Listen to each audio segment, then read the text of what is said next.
Hey guys, my name's Sam and welcome to Prep Medic. In honor of Stop the Bleed Month, this week's video is a Stop the Bleed class from start to finish.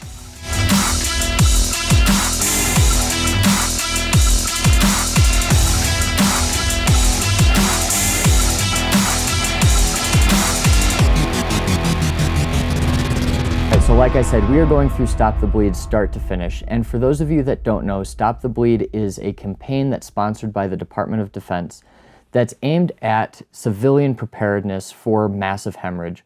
We found that in shootings like Sandy Hook, there are a lot of preventable deaths that if we had somebody on scene right away that was able to control hemorrhage, outcomes would have been much better. So this course is put on by 4 main entities, and these are the entities that kind of gathered the data and put together the recommendations. These entities are the Hartford Consensus Group, the American College of Surgeons Committee on Trauma, the Committee on Tactical Combat Casualty Care, and the National Association of Emergency Medical Technicians. So I do have to warn you, some of the images in this class could be slightly disturbing to you. There will be a couple images of gory injuries, but there's nothing too extreme as we move forward. The number one question I get when I teach this course is, why do I need this training? A lot of people misconceive Stop the Bleed as something that's tactical or something that's made for only shootings. That could not be farther from the truth. Basically, these committees found that the number one preventable cause of death in trauma is hemorrhage. And generally, an average ambulance response time in an urban setting in the US is about 8 minutes. In the rural setting, it's about 15 minutes, and that's give or take a couple seconds there. I'm ballparking some of those averages. But what that means to you is that somebody bleeding from a femoral artery wound has about 3 to 4 minutes before they bleed out entirely. And chances are you do not have EMS providers on scene yet. So it's really important that we have what's called immediate responders, and those are civilians trained in CPR and bleeding control that can potentially save a life.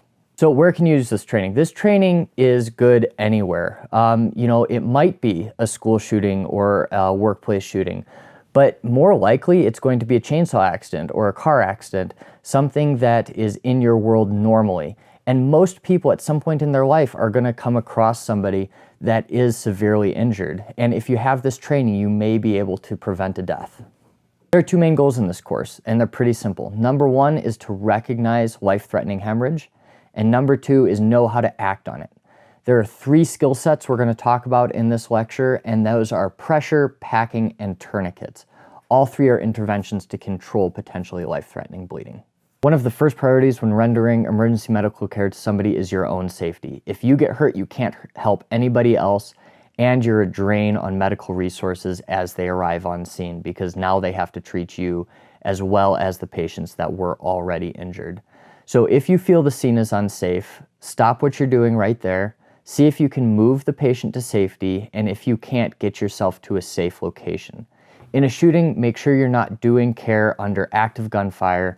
In a motor vehicle accident, make sure you're not going to be hit by a car, and you can basically figure out what the risks are at any scene and just make sure you do not succumb to those. Along the same lines of making sure your scene is safe, you also have to make sure you're protecting yourself from potential pathogens. The main one with hemorrhage is obviously going to be bloodborne pathogens. If you have gloves or other types of PPE, I would always recommend you wear them. However, be aware that your skin, if it's intact, is actually a pretty good barrier against bloodborne pathogens. If you get blood on your skin, notify a healthcare provider. Make sure you're washing it with soap and water as soon as possible. And you might want to follow up with either the emergency department or your primary care provider to make sure that you are not exposed to any deadly diseases. Those of you that are healthcare providers and that have learned a basic assessment, you're going to know that the ABCs are usually airway, breathing, circulation. When we're talking just about hemorrhage control, your ABCs are going to be 3 main parts. There's going to be alert 911, bleeding, compress, and we'll talk about each of those in detail as we move forward. Calling 911 is your first priority because you need to get somebody coming to help you as soon as possible. It seems pretty self-explanatory, but a lot of times people will go to help and people will believe that somebody else is calling for help. So you have to make sure you're taking responsibility for that and getting an ambulance activated and getting them on the way to your scene, because it will take, like we said earlier, upwards of 8 minutes. So you need to make sure that they're on their way as soon as possible. It's really important that you know where you are, that you have an accurate location for your call.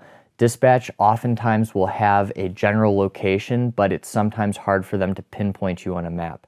So make sure you have an address, a cross street if nothing else.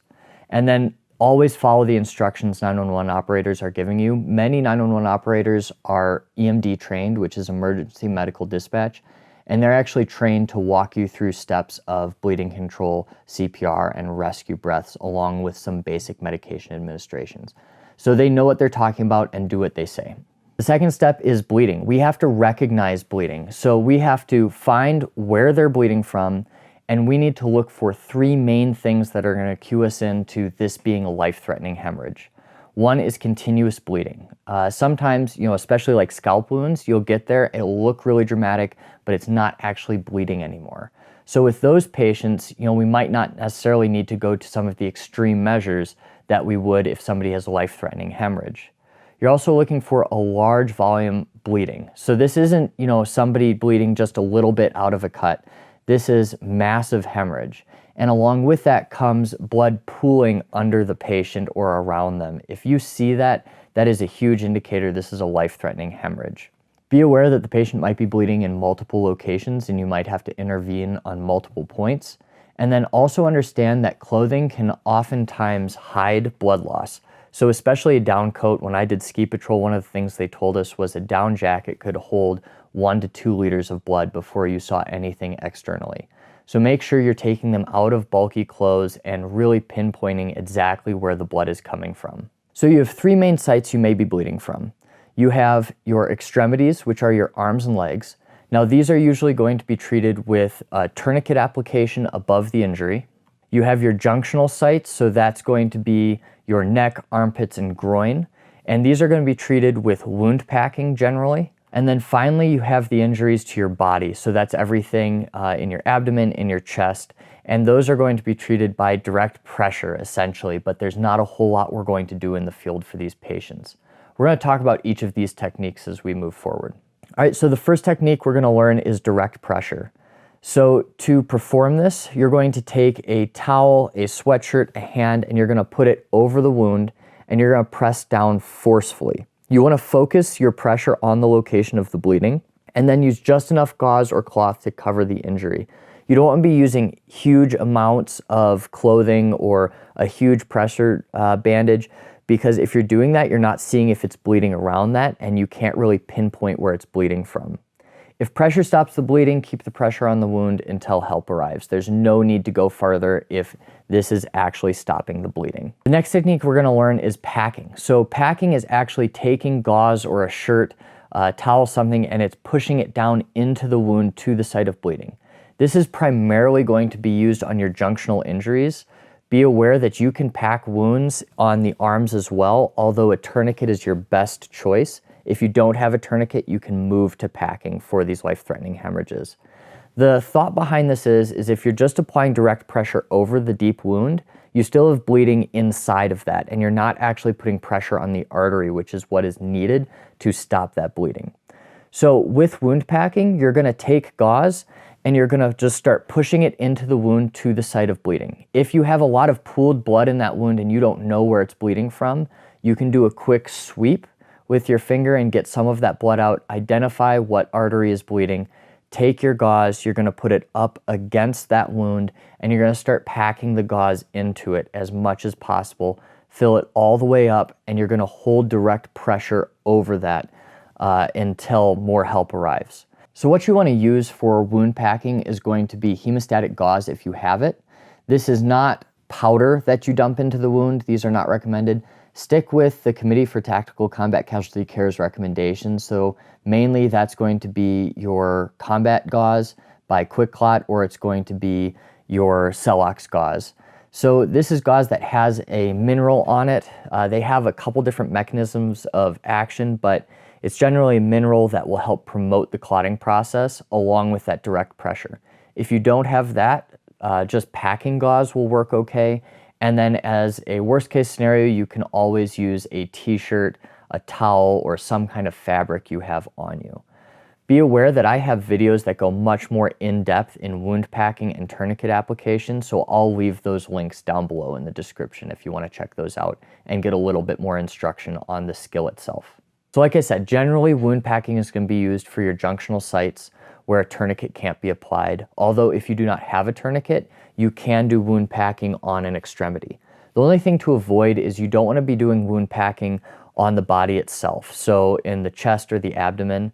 In the abdomen, there are some techniques for wound packing. However, you do not carry enough gauze to do that, and you're just opening it up for a lot of infection and potential internal injury. So we want to avoid doing that. And then in the lungs, you're going to start packing down, and you're going to be packing gauze into the thoracic cavity, which is going to do damage to the lungs and cause more problems than it's going to solve. Plus, you're not going to be putting pressure directly on the artery because it's probably deeper in the body. So avoid packing the body if at all possible. The last technique we're going to talk about is tourniquet application. Now, tourniquets are a constricting band that's placed above an injury that stops bleeding farther down that extremity. Tourniquets are a great tool, and there's a lot of misconceptions about them. You will not lose your limb just because a tourniquet's applied. This is old science, and they've really found that you can have a tourniquet applied for hours and hours before you have any neurologic damage to that extremity. So if you have life-threatening bleeding to one of your extremities, apply a tourniquet first line. You don't have to try pressure first. You can jump straight to that tourniquet to cut off blood flow. Generally speaking, a tourniquet's going to be placed 2 to 3 inches above the serious bleeding. You don't want to place it over the elbow or knee, and then you tighten the tourniquet until bleeding stops. Do not, under any circumstances, remove the tourniquet. That's something that a physician's going to have to do at the hospital once it's applied. Now, I will say that there are a lot of different brands out there. I will leave the link to the Committee for Tactical Combat Casualty Care's recommendations for tourniquets down below. I'd recommend picking up one of those. Don't go with some of these other commercial tourniquets that really haven't been studied. Once again, I've got a video that talks a lot more in-depth about the recommended tourniquets, and you can kind of use that video to inform your purchasing choices for those. A couple things to remember with tourniquets. You can do self-application with them. There's nothing wrong with that. So if you're the one that's hurt, throw on a tourniquet, tighten that down, and get that bleeding stopped. Second, tourniquets are going to hurt. Explain that to the patient as you're doing it. It is not a comfortable experience because you're literally cutting off all blood flow to that extremity. And then understand that if the first tourniquet does not stop bleeding, you may have to apply a second one. If you don't have a second one, you can try tightening the one that's already on them. But once again, under no circumstances should you take the tourniquet off the patient. One concern that's brought up with a lot of people, and rightfully so, is small children. The CAT tourniquet will only fit down to a certain size. Most commercial tourniquets are the same, where they're not going to fit very, very small kids. There are a couple out there, but most are not approved by the Committee for Tactical Combat Casualty Care. Generally speaking, if they don't fit one of these commercial tourniquets, direct pressure is going to control the bleeding very well. And that's because kids have a much lower systolic blood pressure than adults, so it takes a lot less pressure to stop the bleeding. So a tight pressure bandage around their arm or just held direct pressure is going to be very effective for children, and they don't always need a tourniquet when adults do. Now, that being said, wound packing is going to work the same on children for your deep wounds as it will for adults, so don't be afraid to do that. All right, guys, a couple quick things to talk about. Number one, impaled objects. We want to keep those in place if at all possible. If we remove it, that object may have been up against an artery, and now you're actually causing more bleeding by taking it out. So keep it in and have a trauma surgeon remove that in the hospital. That being said, if that object's in the airway or interfering with compressions, you can remove it. Just be prepared to control massive hemorrhage from that wound. The next thing to talk about is improvised tourniquets. Generally speaking, they're very ineffective and probably should not be done if you have other means of bleeding control at your disposal. That means that we want to be packing these wounds before we're going to try to do an improvised tourniquet on an arm or a leg. They found in the Boston bombing, all the improvised tourniquets applied were ineffective when they got to the ER. That's not to say that this isn't something you can learn and practice and be effective with, but generally speaking, we want to avoid them. This might seem self-explanatory, but if the patient has lost an arm or a leg, you want to apply a tourniquet to that extremity regardless of the amount of blood that they've lost or if they're still bleeding. That's because they might be hypovolemic, so they have a lower blood volume, and they might be in a severe state of shock that's causing vasoconstriction that causes that extremity not to bleed. Now, as they progress down shock, that vasoconstriction will start to dilate and they'll start bleeding again. Also, once they're resuscitated in the ER with blood, then they're going to start bleeding as well. So we want to preemptively put a tourniquet on. There are also not too many downsides to doing this because you don't have to worry about neurologic injury considering they've already lost that extremity. Pain is obviously going to be a very real thing in these situations. One, their injury hurts. Two, you're either putting a tourniquet on them or you're packing a wound or you're holding extreme pressure on where they just got injured. Make sure you're communicating to your patient and doing your best to calm them down. If you're calm, they're going to be calm. All right, a quick summary of everything we talked about. So, number one, your personal safety is of the utmost importance. Two, make sure you got an ambulance coming to your location to get the patient to definitive care and take care over for you. You have to be able to find and identify life-threatening bleeding, and then you have to be able to intervene appropriately. So if the patient is bleeding on their extremities, generally speaking, that's going to be treated with a tourniquet. In the absence of a tourniquet, you can use wound packing and direct pressure to stop that bleeding. On a superficial wound, sometimes direct pressure is all you need. If they're bleeding from their core, so their chest or their abdomen, generally speaking, we're not going to be doing any intervention beyond some superficial pressure and getting them to a trauma center as fast as possible. The last step is just waiting for help to arrive. Don't get bored and let go of that pressure because they're going to start bleeding. It is your responsibility to keep the pressure on the wound for as long as you can until help arrives. All of this can be found on bleedingcontrol.org. I highly recommend you find a class that you can take in person and actually practice the tourniquet application. Whatever kind of commercial tourniquet you buy, you have to make sure that you are proficient in it. Like I said before, I would recommend going with a Committee for Tactical Combat Casualty Care recommended tourniquet. However, there are a ton of devices on the market, and make sure you're doing your research before you're buying one. Guys, if you have any questions, please leave them in the comments down below, and I will see you next week.